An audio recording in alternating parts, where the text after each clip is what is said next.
من به مردن راضیم، پیشم نمی آید اجل. وین عجب بین که از اجل هم ناز می باید کشید. ای بی مروت، سلام و خداحافظ. من یه مجری استراتژیکی هستم در آخرین لحظات حیاتش. بالای بالکن، نه برای دیپلماسی بالکنی، برای اینکه از همین بالا خودم رو پرت کنم پایین. آی دکتر خدا حافظ. خدا حافظ شما. اولین و آخرین خداحافظی بود که توش دعوامون نشد. آیه دکتر یه فرصت دیگه بهتون میدم، کاری ندارین پیامی راهنمایی خودم رو بندازم پایین یا نندازم؟ بنداز، نترس، خیالت از برنامه راحت باشه. برو به سلامت.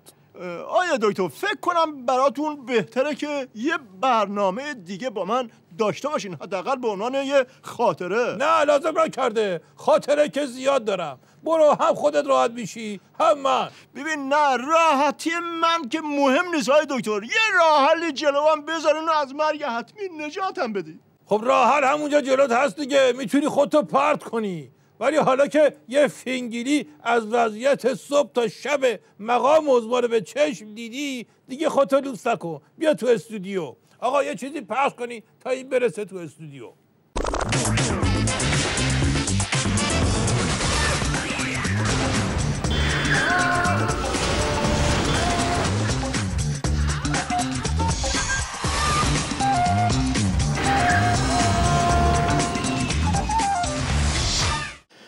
دکتر من خیلی ازتون شکارم. آخه تا اونجایی که به درک موقعیت عظما برمیگشت تجربه خوبی بود، ولی این بی‌اعتنایی و بی‌محلی که به مرگ من کردین کارمو ساخت. اتفاقا اصل قضیه در درک مقام عظما همین وضعیتش بود. مرحوم عوضی همیشه میفهمیدن بزن بهادر، عرض کردم بله، میفهمیدن پسره میخواست قدر و قیمت خودشو پیش باباش بفهمه. با دوستاش زنگ زدن به باباه، گفتم ما پسرتو دزدیدیم، اگه 2 میلیون ندی میکشیمش. بابا گفت 1 میلیون دیگه میذارم روش، یه طوری بکشینش که طبیعی به نظر برسه. روشه شد یا همچین بکشمت که طبیعی به نظر برسه. از شما بعید نیست با اون برخوردی که با دیپلماسی بالکنی من کردین.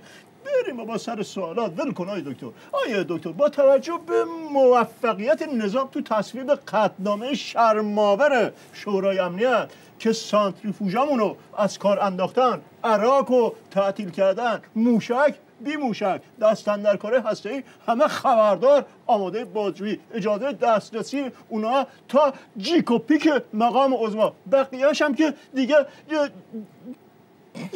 اشکامو داره در میاره. اجازه بدید که دیگه نخونم. الان بالاخره ارزیابی شما از این پیروزیمون چیه؟ چرا باید عزا بگیری؟ زیاد نمیخواد تو کوچه پس کوچه های استراتژی برای خودت بگردی، دنبال خوردریز نرو. مرحوم عوضی همیشه میفهمیدن بزن بهادر، عرض کردم بله، میفهمیدن کاراگاهی با دستیارش شب تو بیابون چادر زدن، اونجا خوابیدم. نصف شبی کاراگاه دستیاره رو بیدار کرد، گفت چی میبینی؟ دستیاره نگاهی کرد، گفت خب یه آسمون پرستاره. گفت چه نتیجه‌ای میگیری؟ دستیاره گفت نتیجه میگیرم که اون نسیمی که عصر میوزید ابرا رو جابجا کرده و زده کنار، احتمال بارندگی که نگرانش بودیم برطرف شده و اینا. کاراگاه گفت احمق، اولین نتیجه‌ای که باید میگرفتی این بود که چادرمون رو دزدیدن. ناکس، تو دنبال نسیم و ابر اینا نمیخواد بری. آی دکتر خنده و ضربه یادتون نره. اینم یه امانتی تو. ولی منظورتون از این داستان چی بود؟ خب منظور قربونت برم استراتژی هسته‌ای عظما رفت تو گل، تموم. به همین سادگی؟ نه خیر، به همین سختی و بدبختی. پس همه حرفای مقام عظما سر خط قرمز و اینا همه دروغ بود؟ سربسته میگم، به شرطی که اگه فهمیدی، نفهمیدی دیگه سوال موال نکنی که حوصله جمع جور کردن دلواپس‌ها رو ندارم.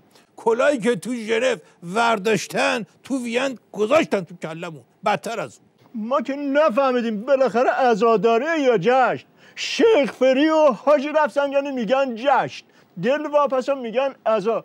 عظما این وسط چی میگه قربونت برم؟ چرا رو راست یه چیزی نمیگه؟ یه بار میزنه به اینا، یه بار میزنه به اونا. وزن این فضاحت تو دستگاه استراتژیک مقام عظما چیه قربونت؟ تو زهرخوری رفت پشت اونا، ولی حالا میگه بکشین کنار که فرمون دست خودم باشه. اما بریم سر بحث وزن کشی که گفتی. تو قوانین نیوتن رو بلدی؟ یه آشنایی دارم آقای دکتر. قانون 13 خودتون یادم دادین. گفتین که اگه تون دور خودت بچرخی میتونی گوشتو گاز بگیری. آفری. یه قانون دیگه هم این نیوتن بیچاره داشت که میگفت 1 کیلو آهن با 1 کیلو پنبه وزنشون برابره. تا اینکه یه کسی با 1 کیلو آهن و 1 کیلو پنبه رفت سراغش. اول پنبه رو زد تو کله نیوتن، هیچی نشد. بعد آهن رو زد، نیوتن دادش رفت هوا. طرف گفت خب حالا کدوم سنگین تر بود؟ نیوتن حرفشو پس گرفت، الان رفته آهنگری باز کرده. آقای دکتر فهمیدم. ربطشو من الان توضیح میدم. برو ببینم چه کار می‌کنی. میخوام این بحثو بکوبم که هیچ بحثی در مورد ضعف و فتور و ذلت و بدبختی مقام عظما و نظام در کار نباشه. خطابم به اونایی که میخوان از آب گلالود ماهی بگیرن.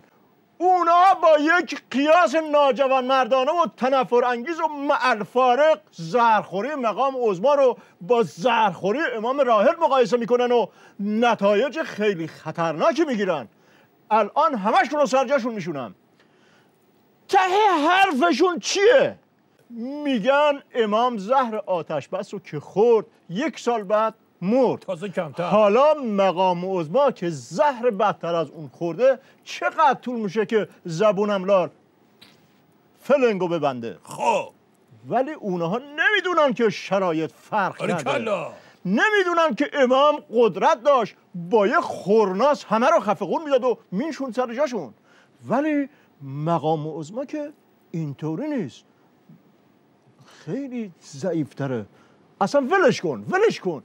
این قیاس ناجوانمردانه رو آقای دکتر ول کن. چرا گذاشتی من تو این وادی بیفتم آقای دکتر؟ چرا زیپ این دهن منو نکشیدی؟ این چه استراتژی سیاسی؟